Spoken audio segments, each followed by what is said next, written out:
A ver, estamos constantemente rodeados de sonido, ¿verdad? Es como un océano en el que nadamos todos los días. Pero, ¿cuántas veces nos paramos a escucharlo de verdad?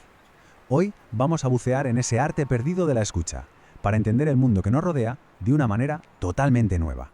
Pensemos un momento en esto. ¿Cuándo fue la última vez que alguien se detuvo a escuchar activamente su entorno? Y no me refiero a simplemente oír el ruido del tráfico o el murmullo de la gente. Hablo de escuchar, pero escuchar de verdad, con toda la atención, como si intentáramos descifrar qué historia nos está contando ese sonido. Y es que aquí está el meollo de todo el asunto. En nuestro mundo moderno, que es tan ruidoso, nos hemos convertido en auténticos expertos en desconectar. Es como si hubiéramos entrenado nuestros oídos para coger todos esos sonidos llenos de información y, ¡puf!, convertirlos en un simple ruido de fondo que decidimos ignorar y ya está. Pues bien, hubo alguien que se negó en rotundo a ignorar todo ese universo sonoro. Él va a ser nuestro guía en este viaje, la persona que nos enseñó a abrir bien los oídos al mundo, R. Murray Schafer.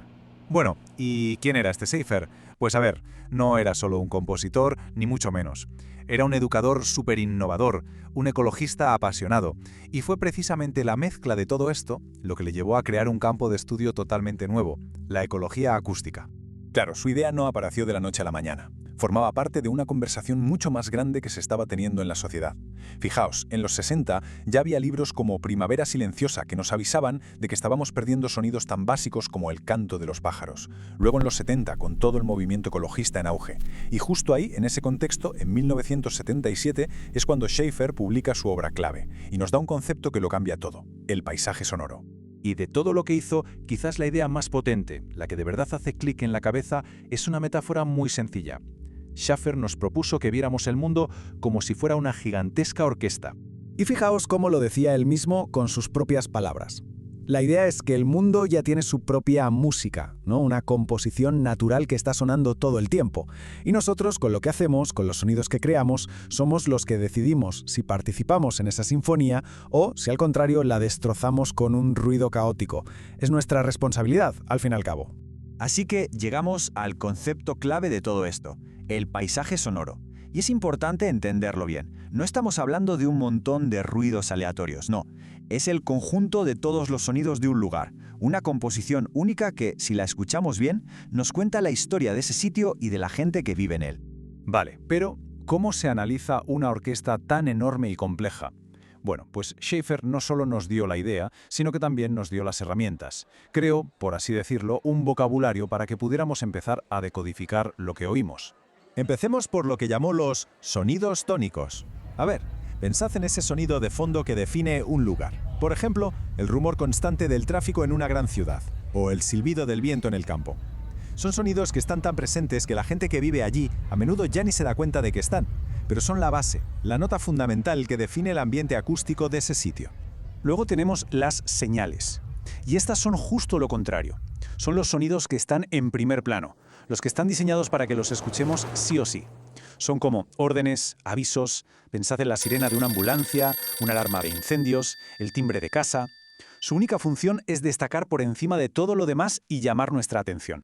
Y por último, mis preferidas, sin duda, las marcas sonoras. Es que esto es fascinante. Son esos sonidos únicos que una comunidad siente como suyos, que son parte de su identidad. Son literalmente monumentos acústicos. Puede ser la campana de una iglesia muy concreta, el pregón de un vendedor que pasa todos los días, o incluso el sonido de los loros en un parque a una hora determinada. Esta tabla lo resume todo a la perfección. Tenemos el sonido tónico, que es el telón de fondo, el que casi siempre ignoramos. La señal, que es la protagonista, la que salta al primer plano para que la escuchemos. Y la marca sonora, que es esa joya, ese sonido especial, que es casi un símbolo cultural de un lugar. Pero ojo, todo este análisis de Schafer no era solo para quedarnos en la teoría, para nada. Su objetivo final era que pasáramos a la acción. Así que ahora vamos a dar el salto de la teoría a la práctica, a esa idea de afinar el mundo. Dejar de ser simples oyentes pasivos y convertirnos en diseñadores activos de nuestro propio entorno sonoro. Y esta es su gran visión, la idea final, el diseño acústico. ¿Y qué es esto? Pues un esfuerzo consciente en el que todo el mundo colabora, arquitectos, urbanistas, artistas, para crear de forma intencionada entornos que suenen mejor. Es la idea de que podemos y de que debemos decidir cómo creemos que suene nuestro mundo. Vale, muy bonito, pero ¿cómo empezamos a hacer esto en nuestro día a día? Pues el proceso es sorprendentemente sencillo, en realidad. Son 3 pasos. El primero, y el más importante de todos, es simplemente escuchar. Escuchar de forma activa, prestar atención a todos esos sonidos que normalmente dejamos pasar. El segundo paso, identificar lo que oímos, clasificarlo. ¿Esto es un sonido tónico? ¿Es una señal? Y el tercero, pues empezar a diseñar. Pensar qué sonidos queremos conservar porque son valiosos y cuáles nos gustaría reducir. Empezar a componer, nuestro propio paisaje sonoro. Y para terminar, vamos a dejar una pregunta en el aire para que le demos una vuelta. De todos los sonidos que nos rodean cada día en nuestro mundo, ¿cuál es esa joya, esa marca sonora única que de verdad merece la pena proteger? Quizá, solo quizá, si empezamos a escuchar con un poquito más de atención, encontremos la respuesta.